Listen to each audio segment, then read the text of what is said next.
Então, queridos irmãos, sejam todos bem-vindos. Boa noite a todos. E nós vamos hoje finalizar a série O Santuário. Então, quem participou, não faltou, ficou maravilhado, né? Eu fiquei maravilhada com cada item, cada estudo. E de vez em quando eu estou revendo lá esse estudo muito bom, muito maravilhoso. E nós vamos hoje finalizar com o tema o Santíssimo, né, e seu significado. E conosco continua o irmão José Ilson, ele que trouxe esse tema para nós, nesses estudos tão maravilhosos. E hoje ele vai finalizar esse tema. Irmão José Ilson, boa noite, seja bem-vindo. Boa noite, irmã, tudo bem? Tudo bem. Boa noite a todos. Boa noite. Boa noite, graça e paz. Boa noite, graça e paz. Então, na verdade, hoje nós não finalizaremos. Nós estamos apenas fazendo um resumo e até recomendo aos irmãos que continuem estudando sobre o assunto do santuário.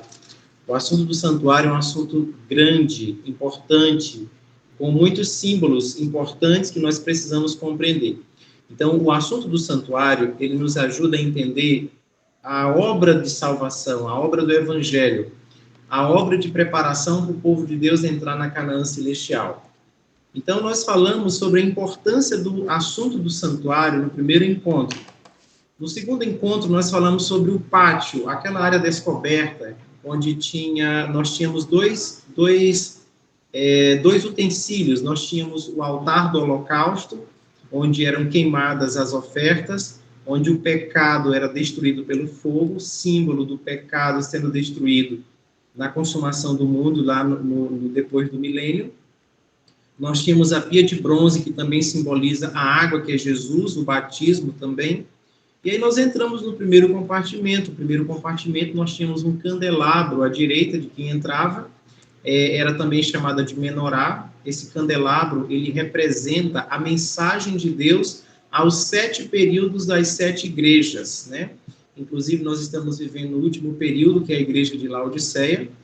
E ao lado direito, nós tínhamos a mesa dos pães da proposição ou da presença. 12 pães em 2 fileiras, de cada fileira 6 pães, representando o cuidado de Deus com o seu povo e a sua palavra, que muito nós consumimos aos sábados. Por isso, o sacerdote comia aqueles pães todo sábado, né? Então, agora nós passamos para o segundo compartimento. O segundo compartimento, ele possuía uma arca, né? Uma arca, apenas um utensílio, e também ele possuía, além do utensílio, um incensário móvel, que o sacerdote colocava incenso e sacudia, né, no Santo dos Santos. Então, a arca, ela tinha mais ou menos 1,25 m de comprimento por 75 de largura e 75 de altura. Ela era toda revestida de ouro, ela tinha 2 querubins em cima do propiciatório. O propiciatório era a tampa, onde tampava aquele baú, né, a arca, e os querubins, eles olhavam para baixo, para o propiciatório. Abaixo do propiciatório, nós tínhamos a lei de Deus, né, os 10 mandamentos. Então, quando Deus instruiu Moisés a construir o santuário, a primeira recomendação de Deus a Moisés é que se fizesse uma arca com essas especificações para conter os 10 mandamentos, né? Mais tarde foi adicionado a vara de Arão e o pote de maná em um vaso de ouro na arca também. Então, o sumo sacerdote, durante todo o ano, é bom que os irmãos tenham acompanhado, quando um pecador chegava no santuário e ele trazia uma oferta por seu pecado, ele trazia uma ovelha, que era o animal que era mais utilizado. Então, o sacerdote pedia que o sacerdote, primeiramente, ele examinava aquela ovelha para saber se ela não tinha defeito, ele verificava se ela não tinha manchas, se ela não era doente, então ela não podia ter nenhum defeito físico. E após essa vistoria, o sacerdote, então, pedia que o pecador colocasse a mão sobre a cabeça da ovelha e confessasse o seu pecado. Dessa forma, o pecador transferia o pecado dele para o animal, né? Após esse ritual, o sacerdote então entregava uma faca para o pecador e o pecador matava a ovelha, né? Ele cortava no pescoço, o animal ele era poupado de muitas dores por um procedimento específico que eles tinham na época. Então, aquele animal morria pelo pecador, lembrando que o pecado do pecador passou para a ovelha. Então, o sangue daquela ovelha era depositado em um recipiente, o sacerdote pegava aquele sangue, levava para dentro do primeiro compartimento e jogava na cortina que separava o primeiro do segundo compartimento.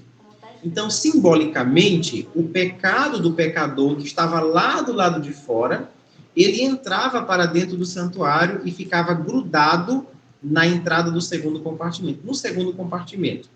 Então, simbolicamente, o pecado do pecador, ele era transferido para dentro do santuário, especificamente para o lugar santíssimo, que era o segundo compartimento. Durante todo o ano, o sumo sacerdote fazia essa obra. Ele transferia o pecado do pecador para dentro do segundo compartimento. Mas um ponto interessante, de quais pecados que o sumo sacerdote levava para dentro do segundo compartimento?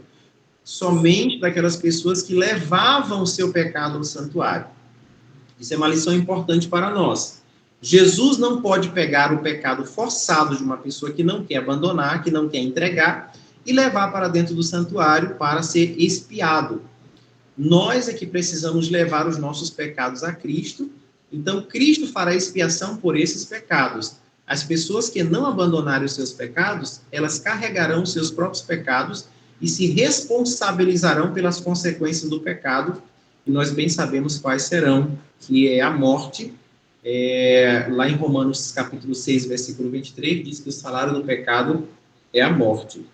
Diante disso, o sumo sacerdote passava o ano todo fazendo esse trabalho, levando o pecado para dentro do lugar santíssimo.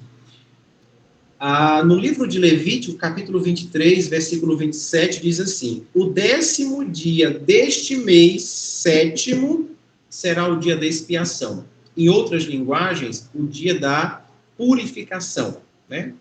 Lembrando que o santuário estava poluído de pecados, estava cheio de pecados. Mas aí nós perguntamos, mas o pecado já não foi perdoado? De fato, o pecado ele era perdoado, mas ele não era apagado. Ele ficava registrado no santuário até o dia do acerto de contas, que era o dia da purificação. Então, no dia 10 do 7º mês, era o dia da purificação. Era o dia mais solene do povo de Israel. Em algumas outras linguagens, nós encontramos como o dia do Yom Kippur, que era o dia da purificação. Então, nesse dia, era o dia solene. Nós encontramos relatos bíblicos que era um sábado cerimonial. Então, esse dia poderia cair em qualquer dia da semana, domingo, segunda, terça, quarta, quinta, sexta ou no próprio sábado. No dia em que essa festa caía, no dia em que o dia 10 do 7º mês caía, era considerado um sábado cerimonial. A palavra do Senhor nos diz que nenhuma obra fareis, né?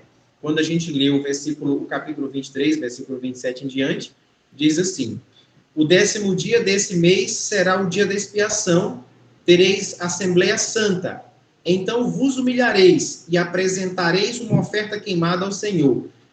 Nesse dia não farás nenhum trabalho, porque é o dia da expiação, o dia de fazer expiação por vós diante do Senhor vosso Deus. Então, nesse dia, no mesmo capítulo, no versículo 31, nós encontramos o seguinte: não fareis trabalho algum nesse dia. Isso será um estatuto perpétuo através das vossas gerações em todas as vossas habitações. Será um sábado de descanso para vós, e vos humilhareis, guardareis vosso sábado, desde o entardecer do 9º dia, no mês até a tarde do dia seguinte. Então, era um sábado solene. Então, o dia começava no pôr do sol, né, do dia 9, e terminava no pôr do sol do dia 10. Então, era um sábado cerimonial, e é justamente esses sábados cerimoniais que foram abolidos, né, E aí muitas pessoas dizem, mas o sábado foi abolido? De fato, não. O sábado abolido foram os sábados cerimoniais que eram guardados nas festas do povo de Israel. Muito bem. Então, quando chegava o dia da expiação, que era o dia da purificação, lembrando que o santuário estava cheio de pecados confessados do povo. Era o dia do acerto de contas. Nesse dia, o sumo sacerdote oferecia uma novilha, né, por ele e pela sua casa. Caso ele tivesse algum pecado, ele não poderia fazer a obra de purificação, ele tinha que entrar sem pecados. Então, primeiramente, ele fazia uma obra por ele e pela sua família. Está em Levítico 16, de 6 a 14. Mas a obra mais impactante daquele dia era a oferta dos bodes. 2 bodes eram escolhidos para participar daquela solenidade. Um era o bode do sacrifício e o outro, que nós falávamos, um para o Senhor e o outro era o bode do sacrifício. Levítico 16, 8. Azazel. Era feito um sorteio naquele dia para saber qual bode seria o bode do Senhor e qual seria o bode Azazel. O bode do Senhor era sacrificado, o sumo sacerdote então pegava o seu sangue e passava pelo primeiro compartimento e ia até o segundo compartimento. Irmãos, lembrem que durante todo o ano o povo de Israel, ele confessava os seus pecados. Esses pecados, eles eram perdoados, mas simbolicamente eles eram transferidos para o segundo compartimento, para o dia do acerto de contas, para o dia da purificação. Nesse dia, o sumo sacerdote entrava no Santo dos Santos. Primeiramente, ele pegava o incensário, colocava o incenso daquela fragrância especial que Deus havia ordenado que se fizesse apenas para esse serviço e fazia com que o incenso soltasse muita fumaça no lugar santíssimo. Quando todo o lugar santíssimo estava tomado de fumaça do incenso, o sumo sacerdote entrava com o sangue e aspergia sobre aquela base que ficava em cima, a tampa do lugar do propiciatório, né? Então, sobre a tampa, onde ficavam os 2 querubins, o sacerdote aspergia o sangue sobre a lei quebrantada. Então, em cima da lei quebrantada, lembra que a lei foi quebrada, né, pelo pecado. Então, sob essa lei, né, em cima da lei, então, o sacerdote aspergia aquele sangue do bode que foi sacrificado para o Senhor. Aquele bode simboliza Cristo, o bode que deu o seu sangue para nos purificar dos nossos pecados. Então, o sumo sacerdote, simbolicamente, ele removia os pecados que estavam grudados, nós podemos usar até a linguagem, os pecados estavam grudados nas paredes, simbolicamente. Lembrem que durante todo o ano os pecadores de Israel confessavam seus pecados e esses pecados eles ficavam figuradamente grudados na parede do Santo dos Santos, guardados, né? Hoje os nossos pecados estão registrados no céu. Então todo aquele ritual feito na terra era um símbolo do que está acontecendo hoje no céu. Hoje no céu nós temos registros de pecado. Lembre que a obra de expiação pelo pecado, o pecado em si, ele começou no Santo dos Santos, no céu. O pecado começou no lugar mais santo do céu, no Santo dos Santos, né? Na presença de Deus. Aqueles 2 anjos cobridores representam os anjos que estão constantemente na presença de Deus. Lembre-se que Lúcifer, ele era um anjo cobridor.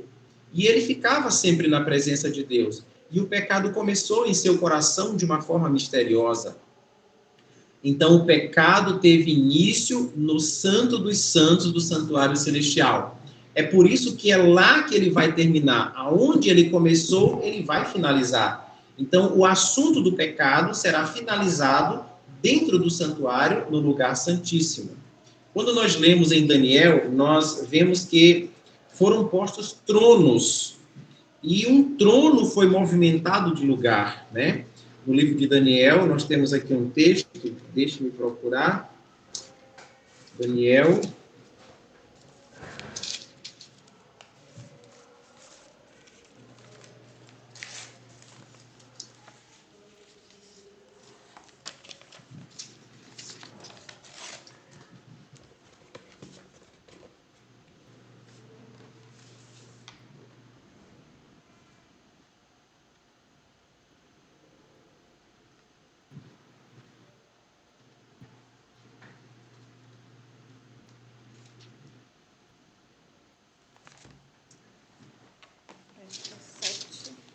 Então, o profeta Daniel diz assim, que viu tronos, né? E um trono com rodas de fogo. Aqui diz assim, continuei olhando, no capítulo 7 de Daniel, versículo 9, diz assim, continuei olhando até que foram postos uns tronos, e um ancião bem idoso, um ancião de dia, se assentou com a sua veste era branca como a neve, e o cabelo da sua cabeça como a lã puríssima. O seu trono era chamas de fogo, e as rodas dele eram fogo ardente. Um rio de fogo, uma nave saía de diante dele, milhares de milhares o serviam, e milhões de milhões estavam diante deles. Ele se assentou para julgar, e os livros foram abertos. Então, o trono de Deus, em outro momento nós encontramos que o trono de Deus, ele tinha rodas, e esse trono foi movimentado de lugar. No ano 34, Jesus subiu aos céus e foi para o lugar santo. Do ano 34 ao ano de 1844, mais ou menos 1810 anos, Jesus ministrou no lugar santo, no dia 22 de outubro, exatamente equivalente ao dia 10 do 7º mês do calendário judaico. Jesus passa para o lugar santíssimo, o Pai passa para o lugar santíssimo e toda a hóstia angélica também é levada para o tribunal. A obra que Jesus realizava no lugar santo era a obra de convite para os pecadores. A obra que Jesus faz no lugar santíssimo é a obra de seleção de pecadores arrependidos, né? Então, Jesus, no lugar santo, o irmão Elias colocou 31, de fato, 31, mas no ano 34, né? Então, Jesus fez a obra de chamamento dos pecadores no primeiro compartimento. No ano 34, no ano do dia 22 de outubro de 1844, Jesus começa a obra de seleção. A palavra de Deus diz que muitos são chamados, mas poucos são escolhidos. Por que poucos escolhidos? Será que Deus tem preferência por pessoas? Não. A parábola das bodas é um exemplo muito claro de que Deus convida todas as pessoas, independente do que elas façam, mas a exigência de Deus é que os convidados da festa das bodas utilizem a roupa específica para aquela festa, que é as vestes nupciais, as roupas brancas que simbolizam o caráter de Jesus. Todos nós somos convidados a participar dessa verdade. Há um pensamento que Ellen White escreve da seguinte maneira: estar com o nome na igreja não é garantia de salvação. Ser batizado não é garantia de salvação. Nós precisamos usar as roupas do caráter de Jesus. Então, muitos são chamados e poucos são selecionados, não porque Deus deseja dessa forma, porque Deus não se simpatiza com uns e simpatiza com outros, não. É porque nós escolhemos não usar, às vezes, as roupas para as bodas, para a festa de casamento, para a seleção, para participar do reino de Cristo. Uma condição clara é usar as roupas, o caráter de Jesus. Então, o sumo sacerdote, ele fazia essa obra. Lembrando que o sumo sacerdote, enquanto ele fazia essa obra, o povo de Israel não ficava em casa. O povo de Israel, ele era chamado para estar naquele local, né? Ele era chamado para estar naquele local. Ele tinha que estar ao lado do santuário. Então, todo israelita deveria comparecer perante o tribunal. Aqui nós temos um texto que diz assim: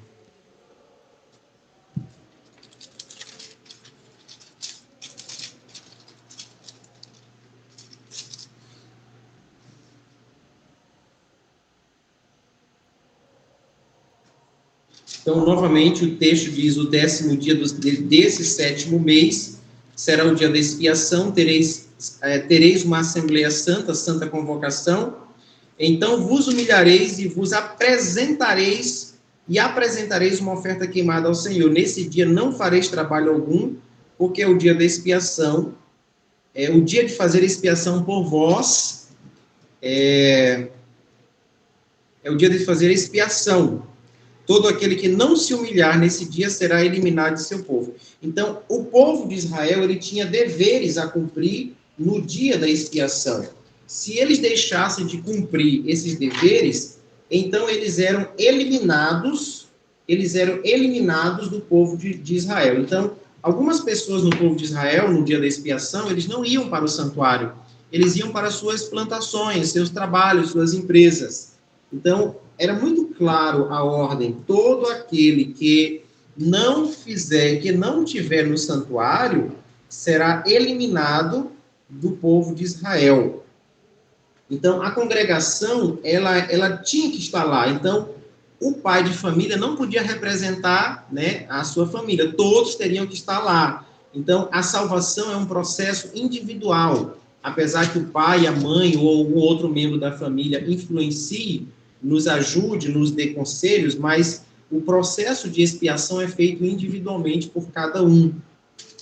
Então, durante aquele antitípico da expiação, do juízo investigativo, ou seja, era o dia de todo o povo de Israel, mesmo que houvesse arrependido do seu pecado, ele tinha que estar lá. Então, é como nós hoje, nós nos arrependemos dos nossos pecados, pedimos perdão para Jesus, Jesus leva o nosso caso perante o tribunal, mas nós não podemos nos esquecer que os nossos casos ainda vão ser passados em revista.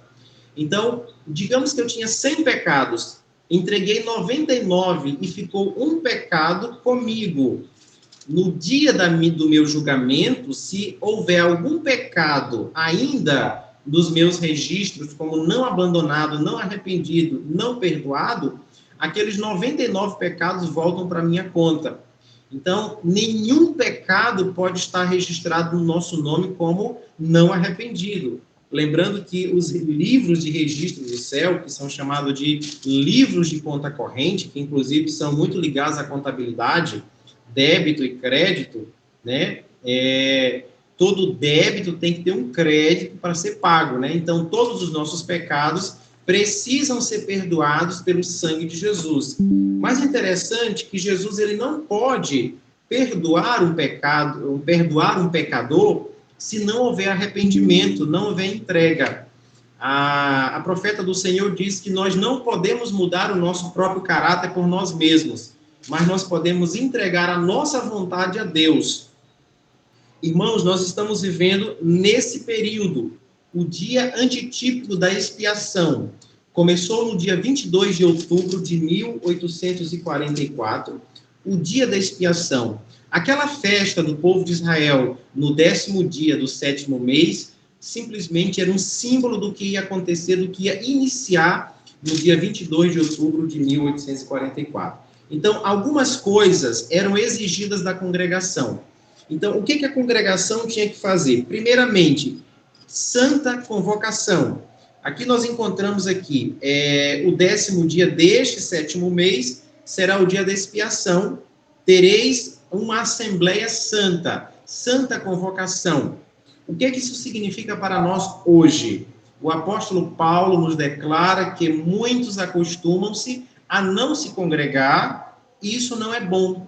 A congregação é o momento que nós compartilhamos a nossa fé. É muito bom quando nós congregamos com pessoas que têm o mesmo pensamento doutrinário. Nós estamos falando aqui do mesmo pensamento doutrinário.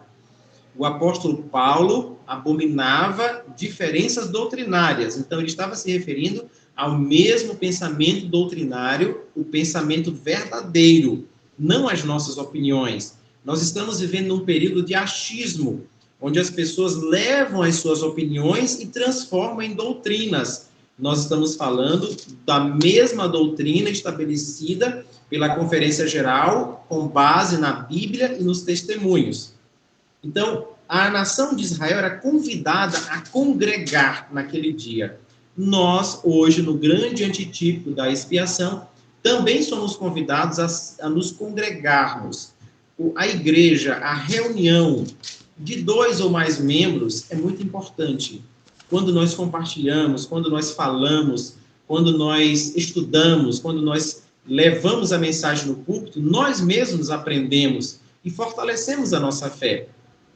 Então, hoje, nesses últimos dias, é um dia de congregação também, de santa convocação. Então, o povo de Israel tinha que estar ali. Eles não podiam simplesmente ficar em casa e cumprir com os outros requisitos. Eram vários requisitos. Não podia cumprir com 3 e ficar um para não fazer. Então, por exemplo, muitas pessoas poderiam dizer, não, eu vou ficar em casa e de casa eu faço o trabalho que eles pedirem para a gente fazer. De maneira nenhuma. A santa convocação era estar lá presente. Hoje, da mesma forma, nós devemos estar pela fé no santuário celestial. Jesus entrou no lugar santíssimo, não com o sangue de bodes, de ovelhas, mas com o seu próprio sangue. Então, nós devemos seguir a Jesus pela fé. Jesus está pleiteando pelos nossos casos. Assim como era exigido da nação de Israel alguns requisitos no dia da expiação, a nós também, como Israel espiritual, é exigido que nós também tenhamos participação. Outra questão importante que era requerida da nação de Israel, afligir a vossa alma, né? O povo deveria afligir a sua alma. Nós também hoje devemos afligir a nossa alma. Aqui no livro de Salmos, capítulo 119, deixa eu ver se eu encontro, 119, não estou lembrado aqui exatamente, mas se alguém souber vai me ajudar. Diz assim, sonda-me, ó Deus, veja se há em mim algum pecado coberto, e me guia pelo caminho certo, né? Então, sonda-me, ó Deus, e veja se há em meu coração, em meu caráter, algum pecado ainda que está acariciado, e me leva pelo caminho correto. Então, essas foram as palavras do salmista. Nós precisamos ser sondados, sondar a nossa mente para ver se há algum pecado. E eu quero contar uma situação que aconteceu, está registrado nos testemunhos, depois eu posso procurar a fonte, onde a senhora White ela teve uma visão de um grupo de pessoas. Esse grupo de pessoas representa a igreja. Ela diz assim, vi um grupo de pessoas que em agonia clamava a Deus dizendo, Senhor, mostra-nos os nossos defeitos, mostra-nos os nossos pecados. E eles diziam, e Deus mostrava os pecados do povo. Aquele povo, uma parte dele fazia uma reforma na sua vida, enquanto outra não estava disposta. Novamente, aquele pequeno povo que sobrou do maior, rogava a Deus, mostra-nos os nossos pecados. E aquele pequeno povo, novamente, reduziu, porque uma parte estava disposta a abandonar o pecado, enquanto outra parte não. Então, o povo de Deus foi reduzindo, foi sendo peneirado. Muitas pessoas hoje querem uma religião que se adapte às suas comodidades, mas não querem uma religião para se adaptarem a ela. As pessoas querem que a religião seja adaptada à sua realidade, aos seus achismos, às suas ideias, mas, na verdade, a religião ela é um modelo que nós devemos nos adaptar a ela.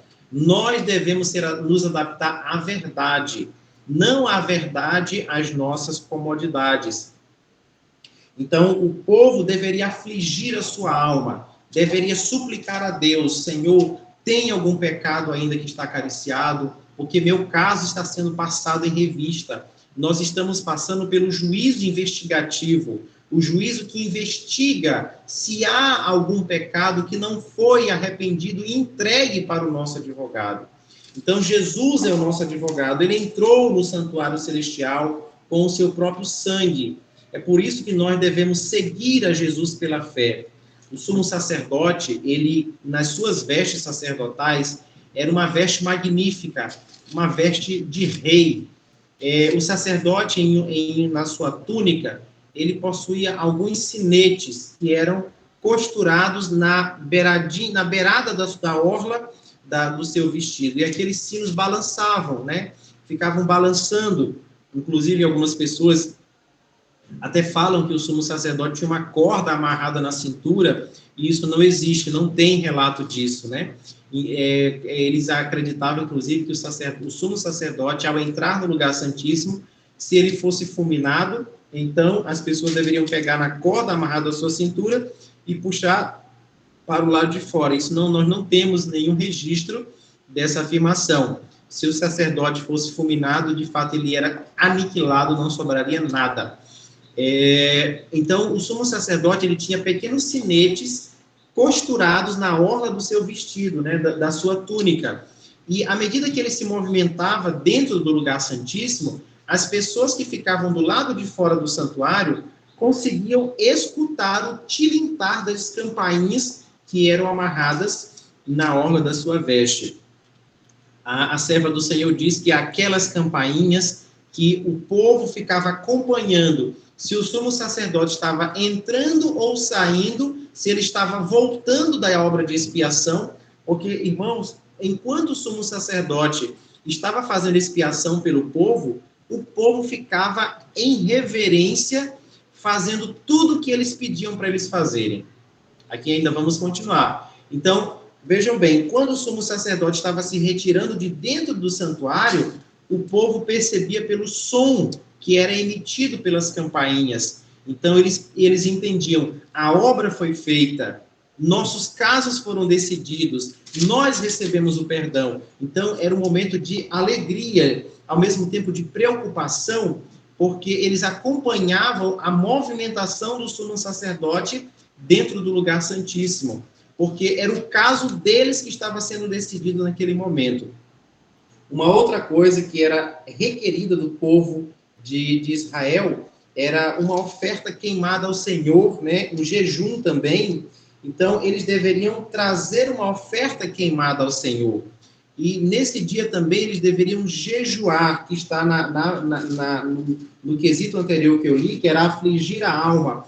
Era um dia de jejum de 24 horas. Então, eles precisavam jejuar por 24 horas. Aquele dia era um dia de jejum para todos aqueles que estavam ali. Era requerido do povo de Israel um jejum. Esse jejum para nós, segundo a serva do Senhor, é dito que o jejum para nós, nesses últimos dias, é a reforma de saúde. É a abstinência de todo artigo que nos traz prejuízo à nossa saúde. Então, hoje, a reforma de saúde é o jejum espiritual. Irmãos, do que era pedido para o povo de Israel fazer naquele dia, se eles fizessem 3 e deixassem um de fora, eles eram eliminados do povo de Deus. Da mesma forma, Deus não muda. Então, Deus está nos pedindo hoje, da mesma maneira, congregação, afligir a alma, jejum, levar uma oferta queimada ao Senhor, e nesse dia também eles não poderiam trabalhar. Como que nós fazemos se nós não trabalharmos no dia da expiação? Naquele dia da expiação era apenas um dia de 24 horas. Hoje nós já estamos há 178 anos que está em andamento o dia da expiação. É um dia simbólico, né? Era um dia simbólico lá, hoje nós estamos em um período literal. Já se passaram 178 anos, se eu não me engano, que foi iniciado a expiação, ou seja, a purificação dos nossos pecados. Então, os nossos pecados, eles são registrados no céu. No céu não tem pecado, o santuário do céu está sendo purificado, mas lá não tem pecado, lá tem registro de pecado. Então, o anjo relator, ele leva os nossos registros diariamente para o santuário celestial. Toda a nossa vida é registrada, pensamentos, palavras, ações, omissões, 179 anos, né, irmão? Obrigado. 179 anos da purificação do santuário celestial. Então, a serva do Senhor disse que a purificação do santuário começou pelos mortos e em breve, muito em breve, passaria o caso dos vivos. Então, simbolicamente, o sumo sacerdote no templo de Israel, ele tirava o pecado que estava lá no lugar santíssimo, que os pecadores passavam o ano todo confessando, e ele trazia aqueles pecados nas mãos. Assim que o sumo sacerdote finalizava a obra, ele saía de dentro do lugar santíssimo, o povo acompanhava o tilintar das campainhas de suas vestes, ele saía para o átrio, né, para o compartimento de fora, e o bode que ficava vivo daqueles dois bodes, o bode Azazel, então o bode Azazel ficava esperando ele na porta. Então o sumo sacerdote transferia os pecados do povo que confessou durante todo o ano e depositava na cabeça do bode Azazel. Aquele bode era levado por um homem designado para um lugar solitário, para um deserto, e lá ele era abandonado a ficar vagando pelo deserto sem nada, vazio, né? Essa obra também é simbolizar, ela é símbolo da obra que vai acontecer depois, antes, no início do milênio. Jesus está voltando para dar o galardão a cada um segundo as suas obras, está em Apocalipse. Então, Jesus está hoje fazendo a purificação do santuário. Lembrando, irmãos, que todos nós, quando entramos para a verdade, nos candidatamos para o céu, somos candidatos ao céu. Mas para participar da festa das bodas, nós precisamos usar as vestes nupciais de Cristo. Aqueles que não conseguirem colocar as vestes nupciais de Cristo, infelizmente, não participarão da festa das bodas. Aqueles que não abandonarem os seus pecados, carregarão os seus próprios pecados. Aqueles que abandonarem os seus pecados, então o nosso sumo sacerdote, que é Cristo, vai tirar esses pecados dos nossos registros e colocar no registro de Satanás. Quando nós pecamos, Satanás ele nos seduz a pecar, mas ele não nos obriga, nós escolhemos pecar. Então, o pecado, podemos dizer que ele tem duas participações, né? Ele é uma parte nossa, uma parte de Satanás. Nós somos coparticipantes com ele no pecado. Então, quando nós nos arrependemos dos nossos pecados, entregamos eles para o nosso sumo sacerdote, que é Cristo, então o nosso sumo sacerdote, que é Cristo, pega esse pecado e coloca na conta de Satanás, que é o originador do pecado. Então, ele foi responsável por nos fazer pecar. Nós, apesar que também temos culpa, mas abandonamos a nossa parte e ela foi entregue para o nosso sumo sacerdote depositar na cabeça do bode Azazel, que é Satanás. E Satanás vagueará por 1000 anos na terra desolada, sem ter ninguém para tentar. Somente ele com seus anjos vaguearão pela terra que ficará como um deserto, e eles verão a obra de suas mãos, eles verão a consequência de sua rebelião quando eles passarem 1000 anos vagueando na terra, e a única coisa que eles vão presenciar são corpos em decomposição, escombros de prédios e de obras humanas e escuridão para verem o resultado de sua rebelião contra o reino dos céus. Então, a obra que o sumo sacerdote realizava lá no santuário celeste, no santuário terrestre, era um símbolo do que Jesus está fazendo hoje no santuário celestial, ao estar nos purificando. Mas lembrem-se que o povo de Israel ficava do lado de fora, abandonando, fazendo o exame de consciência e pedindo a Deus ajuda para que pudesse abandonar todo e qualquer pecado. Lembre-se que nós não podemos ter nenhum pecado nos nossos registros celestiais, né? Nos registros do céu, nos livros de conta corrente. Quando nós aceitamos a Cristo e somos batizados, nosso nome é colocado no livro da vida. E ali permanece até o dia do nosso julgamento. Mesmo que uma pessoa conheça a verdade, entre para o número de membros, o seu nome esteja no livro da vida e ele saia da igreja, mas o seu nome não sai do livro da vida. Permanece no livro da vida até o dia do seu julgamento. Se houve arrependimento, se houve abandono do pecado, então o seu nome permanece no livro da vida.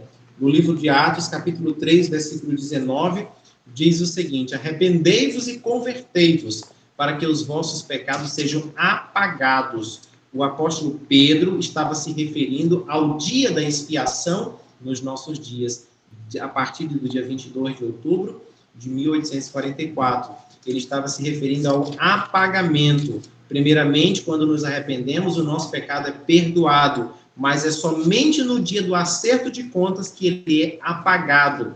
O pecado pode voltar para o nosso nome.